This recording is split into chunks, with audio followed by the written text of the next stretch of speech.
you know what direction you want to move into, but why do you want to move in that direction? And a good way to get clarity on that is to ask yourself a question like, what will this bring to my life? All right, we're here with another great episode and great guest with Jason Gootman here. Here are some questions that we're going to dive into today that I am super excited about. Jason sent me over an article, and I was taking notes like crazy. So you guys can get a lot of value out of today's discussion. So here are a few of the questions that I am excited about diving into today. So what are the 7 keys to lasting behavior improvement and positive habit formation? And I want to emphasize that lasting component because I think that we typically go on these little stretches and sprints and we fall off the wagon and then we beat ourselves up over it. So I'm excited to dive into that topic. How do we troubleshoot the failed attempts? Because I think that as men, we are so damn hard on ourselves when we try something and then we fail, and we are so attached to our word and doing what we said we would do, and we're so hard on ourselves afterwards. So I'm excited about that.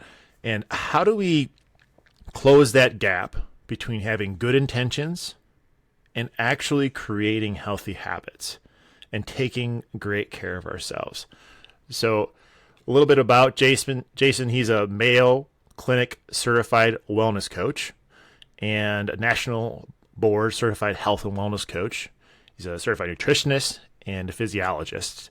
And he helps people reverse and prevent type 2 diabetes, cardiovascular disease, and a ton of other stuff with evidence-based approaches to nutrition, exercise, stress reduction, holistic wellness, and most importantly, lasting behavior improvement and positive habit formation. And as part of this, Jason often helps people lose weight and keep it off, in part by eliminating the things that we've all tried, like the yo-yo dieting and emotional eating, which to me, I used to suffer from just being the sad eater, or the bored eater. So that was something I personally struggled with in the past. And he helps people go from knowing what to do and having good intentions to consistently taking great care of themselves in ways that help them add years to their lives and life to their years. I love that, Jason. Thank you so much for being here, man. It's my pleasure. I'm looking forward to it.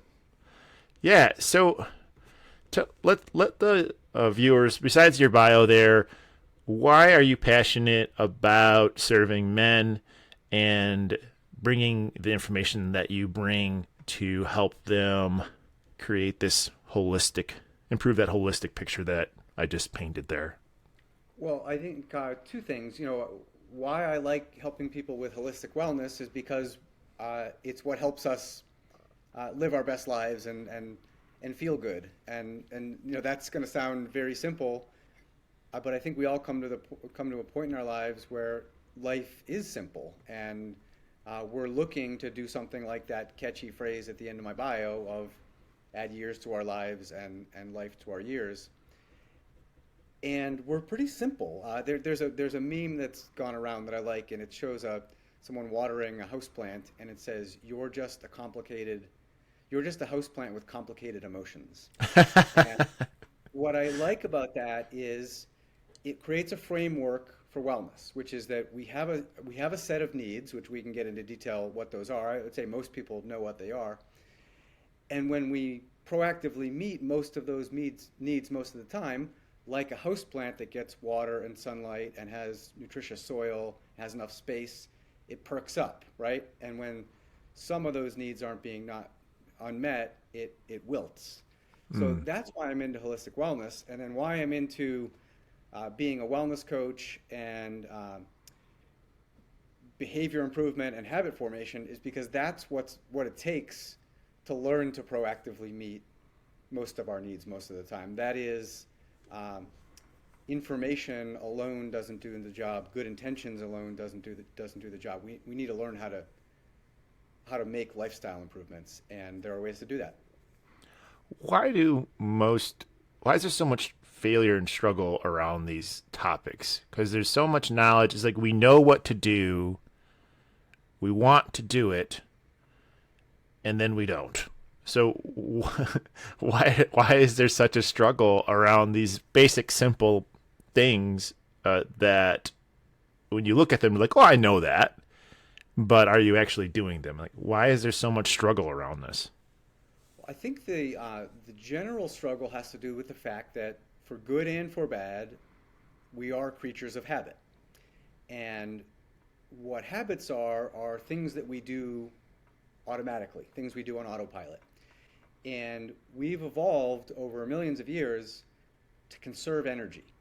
So it's easier for a person to do what they're used to doing. You know, there are essentially grooves or ruts in their brain that makes it easier to do those things. So to learn to do new things takes more energy until you create the new habits. Once you've created the new habits, they are just as easy as the former habits.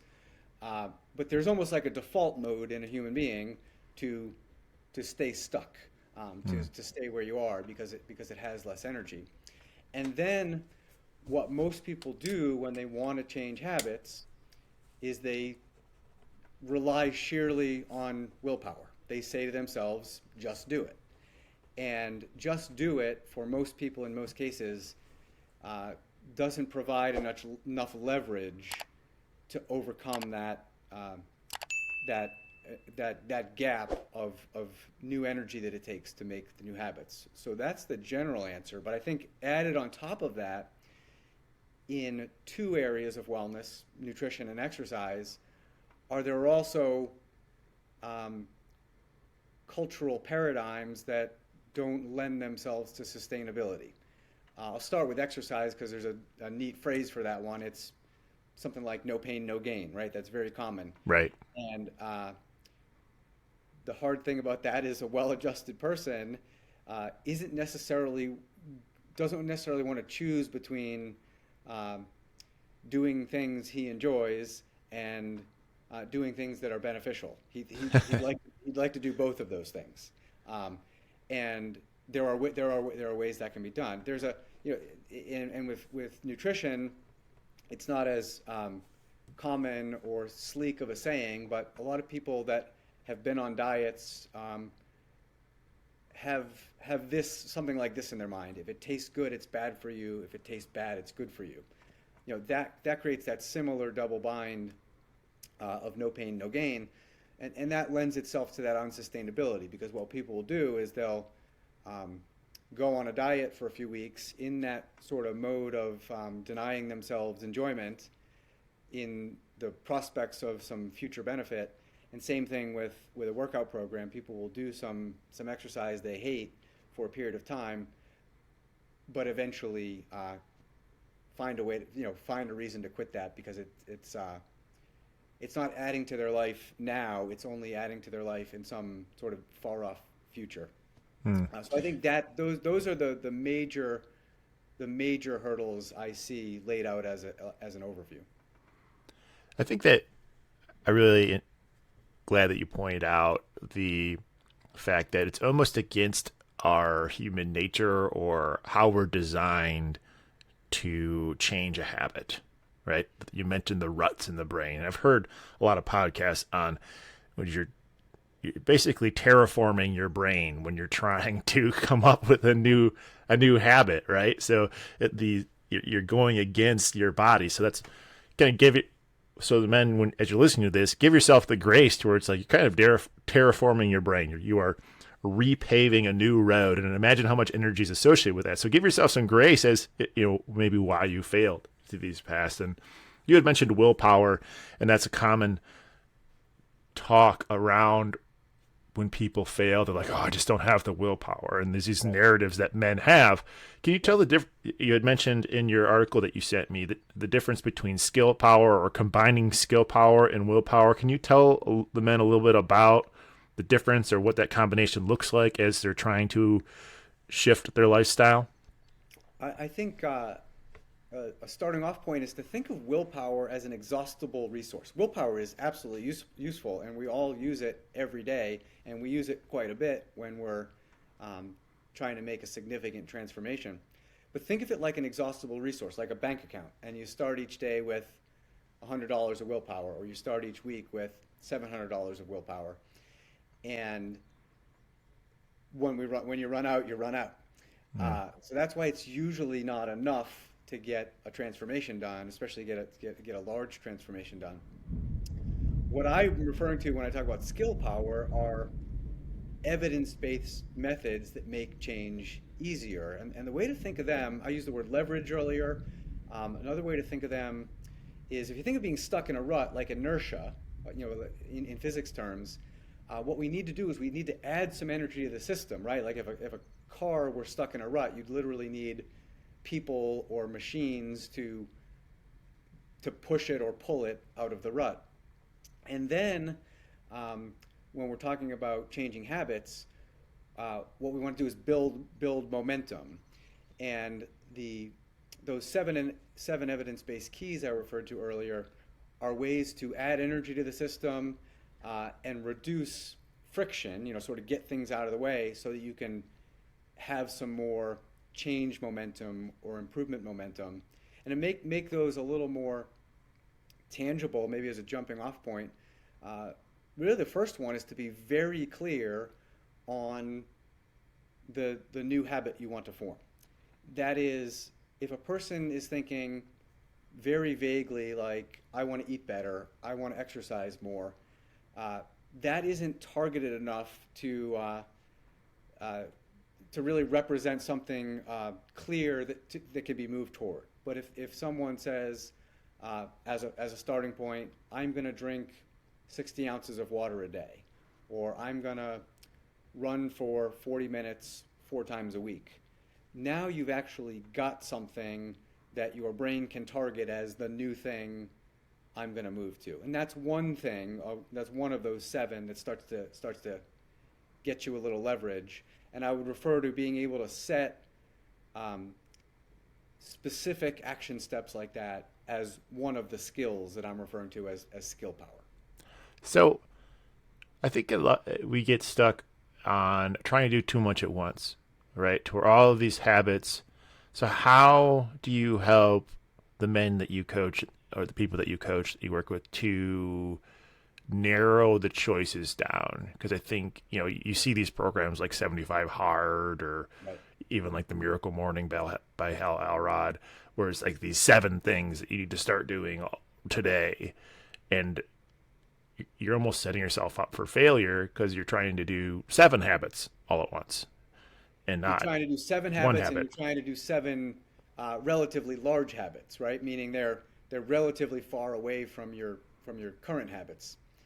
And so, absolutely, working on fewer things, as few as one thing at a time, can be very helpful, and making that thing small. So I'll use that example. If someone wants to work up to running for 40 minutes 4 times a week, and they haven't run in several years, not only that's a challenge, obviously, from the potential of getting hurt. But let's leave that as a separate conversation. But from the forming habits perspective, you're much better off making it not only a small step but a baby step. And this is why. If you go after this and you experience success, even on what is perceived as a baby step, it feels awesome.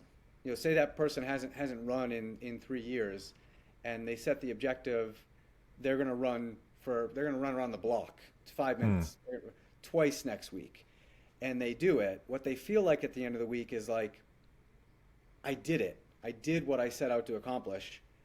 I'm starting to feel like a runner again. Whereas if they have this extremely high bar, I used to be able to run this much, this fast,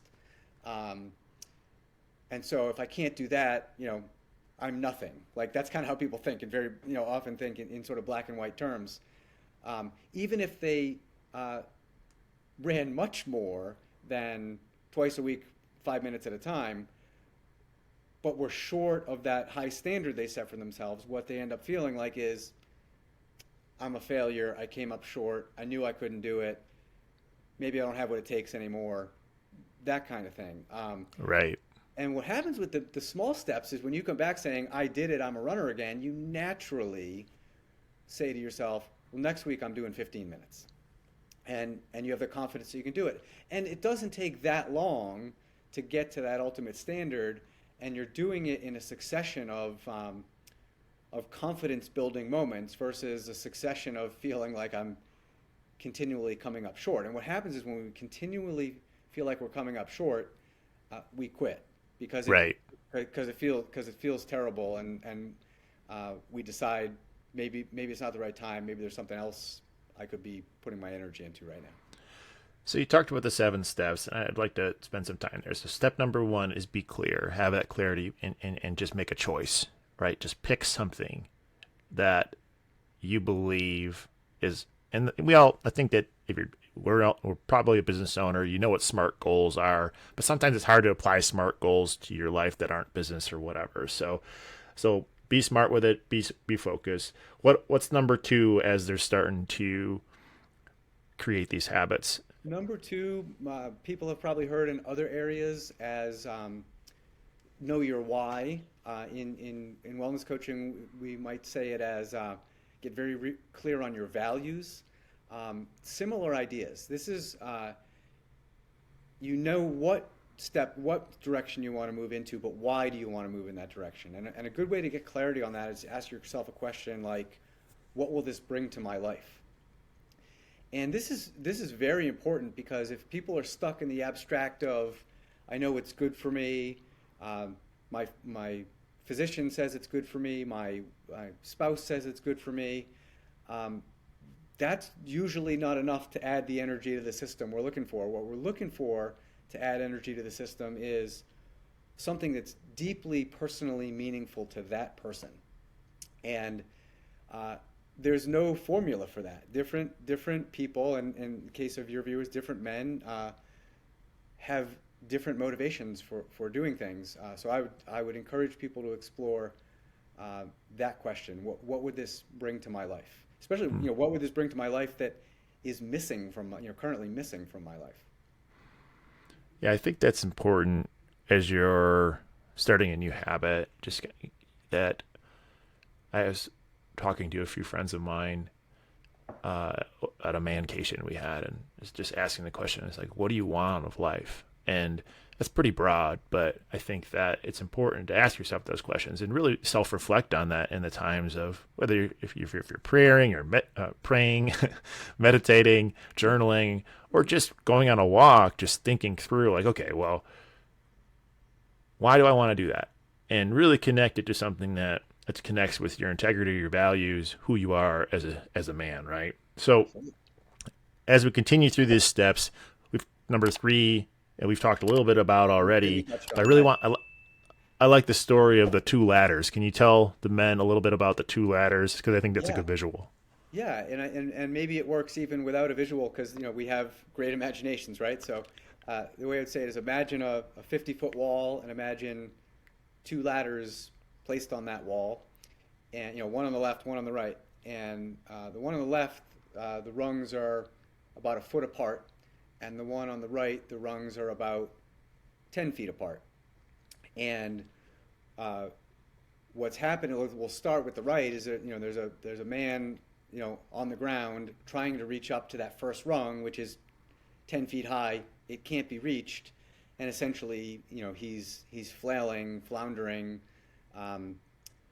and doing that negative self-talk of, I guess I can't do this, this is too hard, it's out of my reach, literally, right, out of my reach. And then on the left, you've got someone 3/4 of the way up the ladder, smiling, happy, with momentum, confident, and not only feels like they can climb this ladder, but because they are climbing this ladder, they feel like they can climb other ladders. And that's the real difference of not trying to do too much too soon, or not trying to take too big of a step. Yeah, I was talking to one of the guys in the Resistingbeta men's group, and he was talking about, oh yeah, I need to get fit, I need to get healthy, I'm not happy with my body's at. Man, I just can't. I've been trying to get to the gym. I should get to the gym. And I was like, okay, well, what if we made it simpler, right? What if it was just wake up and do 10 push-ups?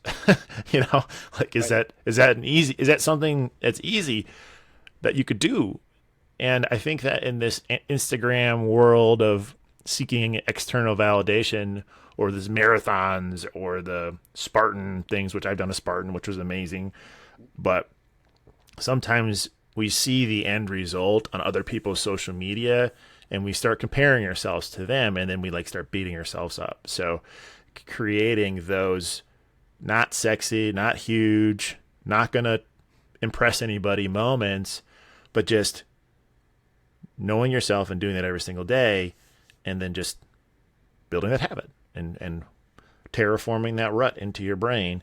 And then you can get complicated or add more complexity to it or do more, especially if you've slid off the wagon pretty far, right? If you've let your health go a little bit more, it's going to take some time. So, all right. So I think number 4 and 5 are super interesting to me, and I'd love to spend some more time there. So let's continue the men down this journey. What's number 4 of the 7 steps? Yeah, and I think they go well together, and really 4 and 5 are tying the actions you're taking or the habits you're working on forming to your interests and strengths. And this goes back to earlier we were talking about values, and I think values, interests, and strengths are a really interesting combination. It's sort of like who you are. And we just have a lot more success doing things that are in alignment with our values, interests, and strengths. And now we're talking specifically about interests and strengths than trying to conform to what our friends are doing or what people at work are doing. And unfortunately, that's kind of how people think about motivation in some ways. Is that guy in the office, he's in great shape, and he does Spartans or CrossFits or marathons or whatever it is. So that must be what I should do. But with some exploration, you can find that those two men have very different interests and strengths and backgrounds and curiosities and what they consider to be fun and adventurous. And when you tap into those kind of elements, you have much more motivation. So, like, what are some examples you've seen of men pairing those interests and their strengths? Because I think that for me, as I read through your article, there was some distance in connecting that. Okay, well, how can I do that? So can you tell some stories about some success of some of your clients where they've done that? Yeah, coming to mind is a gentleman I know who is a busy professional, wants to be physically active and exercising for all of the common reasons of both for his future and longevity and those kind of things, but also for the mental clarity that brings to his life and the better mood and those kind of things in the now. And grew up in, I got to remember, one of the Rocky Mountain states, Utah, Colorado, Wyoming, and just sort of grew up as an outdoor adventurer. And so he's both interested in all of that, and he has those kind of skills. And so like going to the gym just doesn't do it for him. It's just not, doesn't want to be inside more than he has to be inside. Doesn't really want to be doing things that have like his work has a lot of structure and sort of hard edges to it. So when he's exercising, he sort of wants to be playing. So what he does is he's in a ultimate frisbee league and plays ultimate frisbee all summer long. And then when it gets cold and gets snowy, he does like all the skiing. Like he'll do downhill skiing, he'll do cross country skiing, he'll do backcountry skiing. Sort of immerses himself in beautiful mountain places in the wintertime as much as he can. And that's an example of finding a way to exercise that is in alignment with his interests and strengths. Yeah, something came to mind here to where, especially for the guys who are divorced or single, to where I think that from a dating perspective, if you don't align your interests, it's kind of like the developing of hobbies. So I think as especially if you've gone through divorce, you probably lost some of your hobbies, or maybe you don't have hobbies, right? Sure. Yeah. Or some interests that you used to have that you used to like doing, you stopped doing because maybe your ex-wife didn't like doing it, or maybe because you had kids and you just lost momentum on it, right? So, but as you're reformatting your life and changing your identity and trying to create that positive identity, this can be a super helpful exercise of defining these interests. Because if you're out doing these things, and I mean, I was just having a conversation a couple weeks ago inside the men's group of like, what is a high value man? And a high value man is a man doing something he's passionate about that he loves doing because he wants to do it, not because he wants attention, not because he is trying to get with some woman, or not because he thinks it makes him look cool. It is him vibrating at a frequency that is super magnetic and attractive to anybody, because he's just doing what he wants unapologetically, authentically, because he wants to do it. So that is something that is huge, to where if you're just doing something you like doing and you're interested in it, maybe just be a little bit more intentional and strategic of pairing it with, other activities, to where if you like hiking, then maybe start a hiking group or join a hiking group, or if you like cycling, then be a little bit more intentional about it. And it's just kind of like stacking these on top of, oh, okay, well, then you're starting to add layers of success and again, we're kind of including number 7 here, but we'll get there in a second. So Yeah, now, I think 4 and 5. Oh, go ahead. I was just going to say, I think a way to sort of that some of your viewers might find helpful to sort of like really drill into their values, interests, and strengths is to ask a simple but powerful question. And it sounds like in your groups you explore questions like these, but the question I like is something like, when do you feel most alive? That's a neat way deep into your values, interests, and strengths, and not a question that men, people in general, always give themselves permission to ask. If they're coming from a sense of duty or obligation, and obviously duty and obligation have value in their own way, but many people have given away what makes them feel fully alive. And I would go so far as to say, when we're tapping into what makes us feel fully alive, there's almost no gap between our actions and desirable outcomes. We're literally winning because we're doing all the other things we do, the kind of things you mentioned, like ways to get attention or ways to attract a partner, are sort of like, I'm doing this to get that because that will help me feel alive. And what I'm suggesting is sort of go straight toward the feel alive, and and let other things make the fit around you living as someone who's fully alive. Yeah. It brings me back to like when I was going through my divorce and everything was finalized. There's a woman at work. She's like, hey, you should try out yoga. And because I'm a marketer, I had done some nerdy market research on, okay, well, as I was defining my dream woman, a lot of the target persona work that I was doing was she probably did yoga, right? So I was like, okay, well, yeah, I could do yoga, and there'll be some health benefits, but maybe I'll meet a like-minded woman. And my intentions were off because it wasn't something I wanted to do. It was something that I was trying it out, which is good to experiment with these stuff, to where it was good for me to try it because I hadn't really done it a lot besides like P90X yoga, which isn't really the type of yoga that that we're talking about here. Right. So having that moment of like, okay, well, why am I doing this?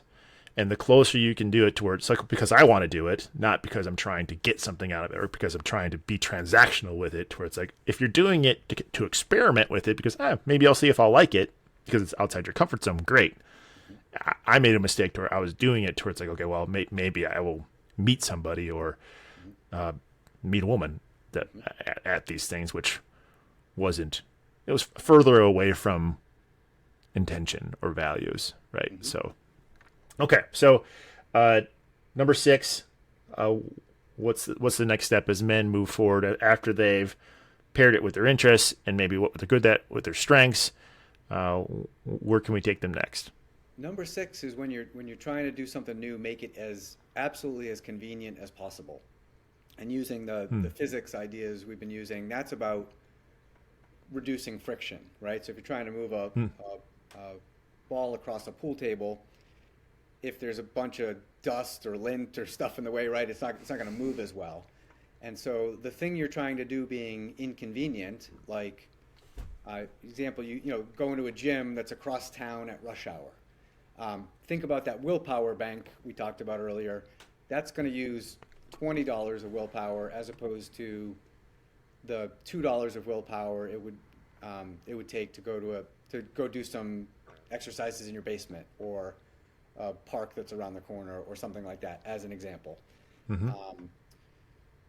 So this is something that people get stuck in, and I think men in general get stuck in. Like we throw something like it's supposed to be hard, and my take on this is there's enough inherent difficulty in doing something new. We want to take all the unnecessary difficulty out of the way and make it as convenient as possible. And this comes back to that idea that humans, mammals are we're energy conserving by nature. So when we see something, when our brain sees something, when we unconsciously realize that something is going to take more energy, we're more inclined to say, from a survival perspective, that's not a good action to take. So yeah, this is a fun one because you can usually, if working with a client, I can usually help them make something a little more. It's kind of like asking the kid why repeatedly. You can keep asking someone, how can you make that easier? How can you make that easier? How can you make it easier? And it's a paradox, right? Because we pride ourselves on doing hard things, and we're moving toward doing things that are harder and harder. And paradoxically, by making them, like we were talking about earlier, smaller, like we're talking about now, making them more convenient, we ultimately can do bigger, harder, more challenging things over time.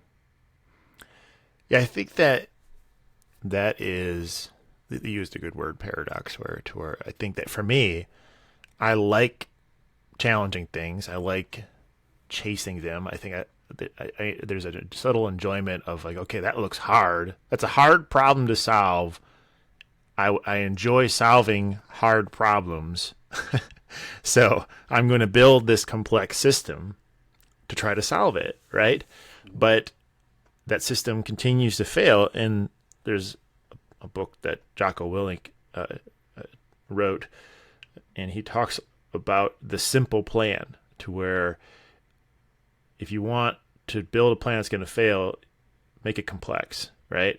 And I forget his exact quote, but it's these simple plans in your life that, again, the plan itself might not get you excited, but that's why it's so important to go back to number 2 of the why, to where it's like, yeah, this isn't sexy. It's probably something you could write on a napkin, and a 5th grader would understand it and probably could come up with it. But let's lean into the why, not to being excited about this super complex, fancy plan, because you're kind of then, by being fancy, you're doing it almost for a validation. You're doing it to impress people, right? And we need to lead against that. Yeah, I mean, this is the person you might have seen this. You might have done this. I've done versions of this in my life in the past. Who's spending hours researching hiking boots, right?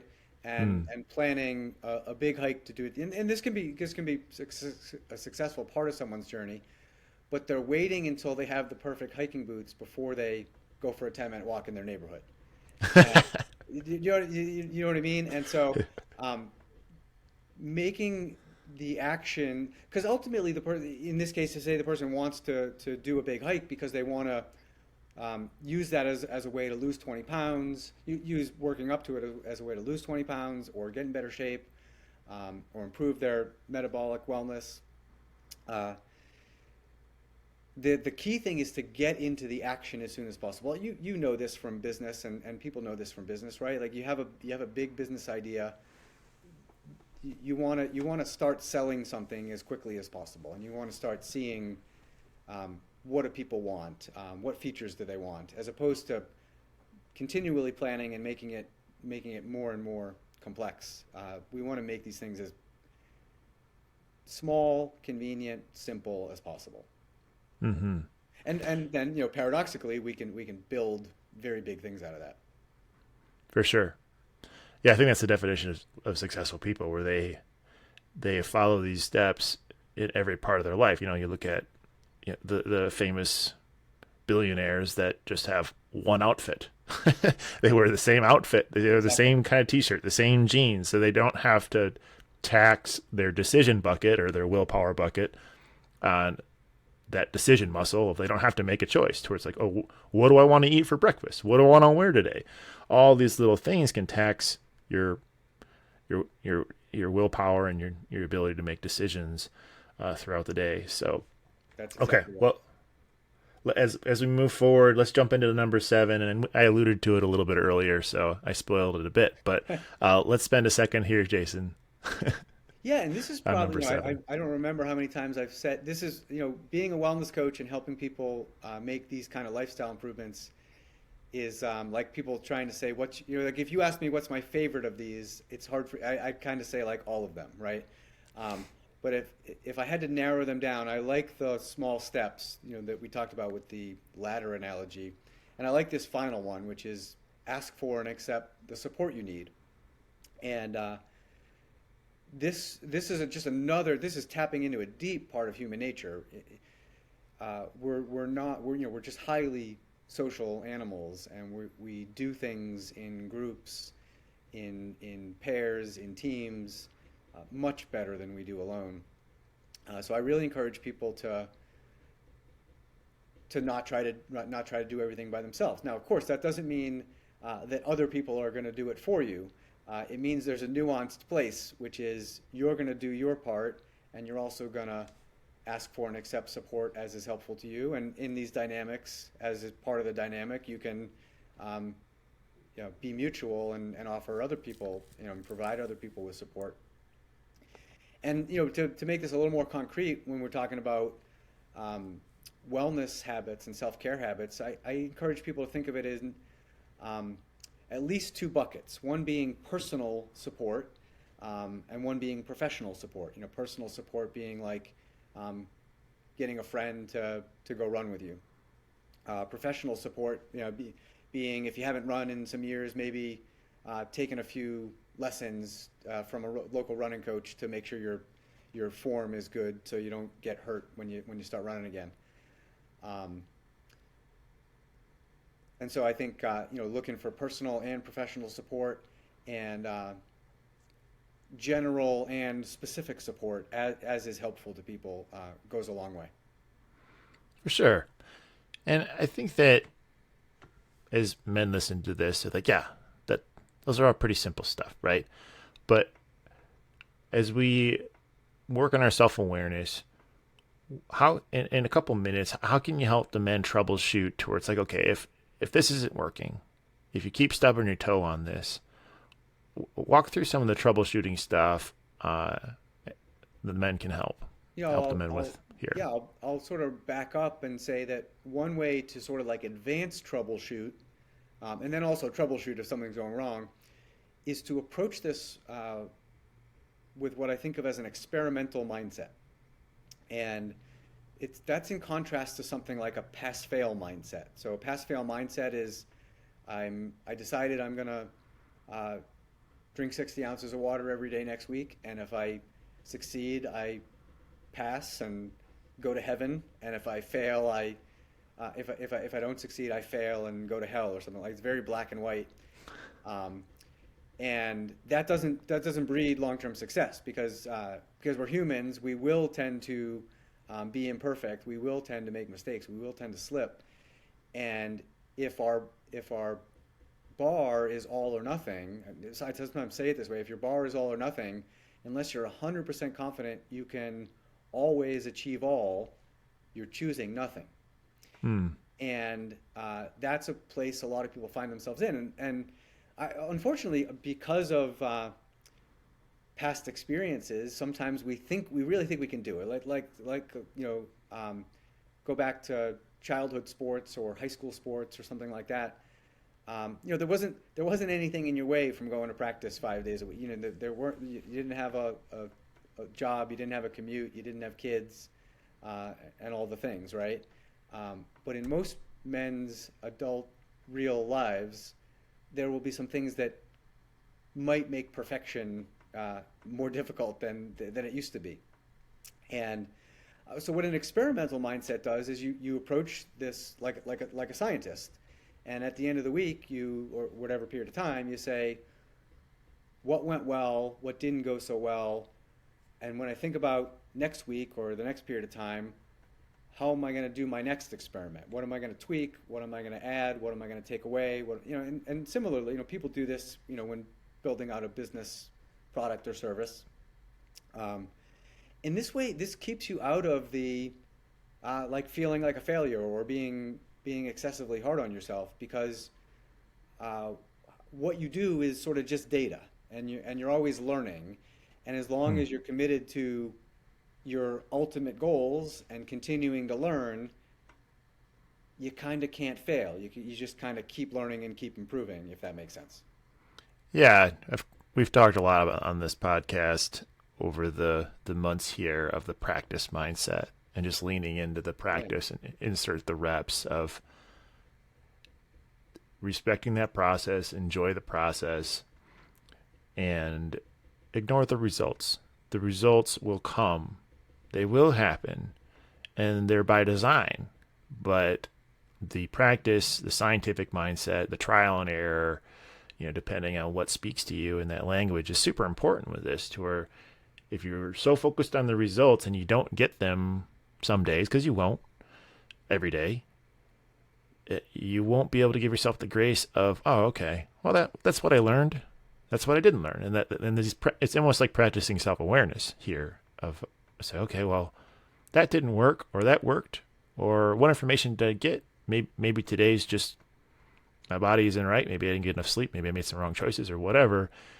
And what can I learn from that? And what can I do different, right? Versus the narratives that go in your head of like, I'm an idiot. I'm so stupid. I'm terrible at this. I quit. Like, that's right.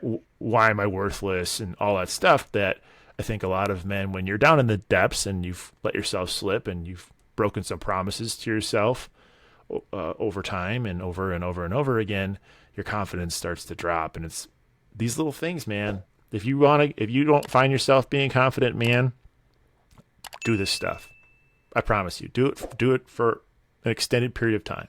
Commit to it and see where you get. What I love about the way you said this back to me, Andrew, is what the way it really sounded to me is a person using an experimental mindset, a trial and error mindset, an ongoing learning mindset, a practice mindset, is not only learning that thing, they're learning how to relate with themselves in a more enjoyable, more constructive, more productive way.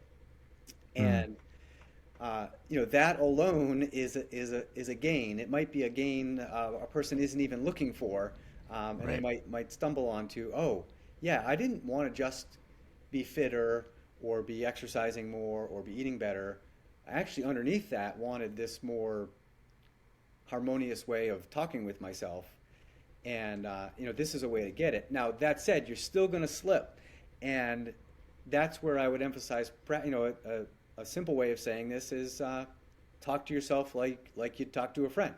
So be challenging, expect the best from them, but don't be a jerk. Like, because most people aren't a jerk to their friends, right? And then I would say, instead of asking the questions like, what's wrong with me? What did I do wrong?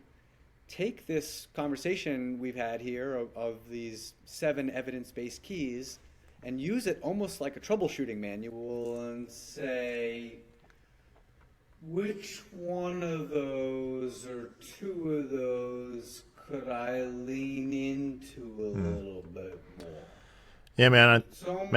I'd pause the episode and go back last 5-10 minutes, because I think that's super impactful to listen through this. And we're running out of time here, so I want to make sure we jump into some key questions that I ask every single guest. So, Jason, what does it mean to be a man to you? Wow, that's a good question. Um, I think it comes down to something along the lines of some things we were talking about today of living in alignment with my values. And if I put a word on it, I really like the word sturdy. Hmm. It's a word kind of like dependable. Um,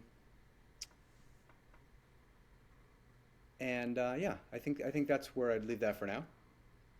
Cool. So I think I might know the answer to this, but every single episode I talk about ask my guests to put on their professorial hat and give them homework over the next 7 days. So, uh, and help give them momentum, get some quick wins. So, what would your homework be to the men over the next 7 days, and assign these baby steps or these quick wins to set them up for Yeah, success? yeah, I think homework, that you could draw from our conversation today would be something like decide on something you want to be doing, something that you know would make your life better. Turn it into a baby step and start doing it. And then, as is helpful, pepper in some of the other ideas from the other 7 evidence-based keys we talked about today to help you with it. Hmm. Awesome, man. So, as the men want have been we've poked them a little bit. They're intrigued, maybe they're nudged outside of their comfort zone to try to take action. So if they want to continue this discussion and follow along with all the amazing content, this is just one article that Jason sent me, the stuff he has on LinkedIn and Instagram and stuff. Where can men continue this conversation and connect with you? Best place right now is to just follow me on social media, which I'm easy to find if you use my full name, and I'm guessing links will be in the show notes, that kind of thing. Uh, Yep. that's the best way to get. First of all, my daily wellness posts, which include posts on the psychology of lasting behavior improvement and positive habit formation. And then that will be an easy way to link to some of my deeper, more extended content or opportunities to connect with me, um, if you want to talk about something like personal wellness coaching or my other services.